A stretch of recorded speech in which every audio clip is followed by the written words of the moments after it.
السلام علیکم ناظرین، آج کی اس ویڈیو میں ہم آپ کو قرآن مجید میں بیان کی گئی ایک ایسی عظیم قوم کا واقعہ سنائیں گے جسے اللہ تعالیٰ نے بے شمار نعمتیں عطا فرمائی، سرسبز باغات، خوشحال زندگی اور ہر طرف امن ہی امن، لیکن پھر ایسا کیا ہوا کہ وہی قوم تباہ و برباد ہو گئی۔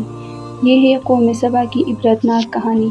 ویڈیو آخر تک ضرور دیکھیں کیونکہ اس واقعے میں ہم سب کے لیے بہت بڑی نصیحت موجود ہے۔ قوم سبا یمن کی ایک بہت خوشحال اور طاقتور قوم تھی۔ ان کے پاس خوبصورت باغات، میٹھے پھل اور ہر قسم کی آسائش موجود تھی۔ اللہ تعالیٰ نے انہیں ان کے شہر کے درمیان سفر کو بھی آسان اور محفوظ بنایا تھا۔ اللہ تعالیٰ نے انہیں حکم دیا کہ میری عبادت کرو اور میری نعمتوں کا شکر ادا کرو۔ کچھ عرصے تک وہ اللہ تعالیٰ کی فرما برداری کرتے رہے، لیکن پھر وہ ناشکری اور غرور میں مبتلا ہو گئے۔ انہوں نے اللہ تعالیٰ کی عبادت چھوڑ دی اور سورج کی پوجا شروع کر دی۔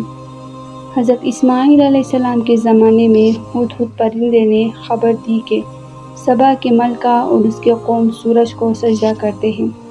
اللہ تعالیٰ نے انہیں کئی بار سمجھایا مگر انہوں نے نصیحت قبول نہ کی۔ پھر اللہ تعالیٰ کا عذاب آیا، ایک خوفناک سیلاب جسے سیل غرم کہا جاتا ہے۔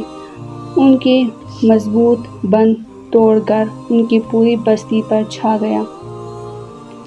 ان کے سرسبز باغات تباہ ہو گئے، پودے درخت سوکھ گئے اور خوشحال زمین ویران بن گئی۔ قوم سبا مختلف علاقوں میں بکھر گئی اور ان کی شان و شوکت صرف ایک داستان بن کر رہ گئی۔ ناظرین، یہ واقعہ ہمیں سکھاتا ہے کہ اللہ تعالیٰ کی نعمتوں پر ہمیشہ شکر ادا کرنا چاہیے۔ ناشکری اور غرور انسان کو تباہ برباد کر دیتی ہے۔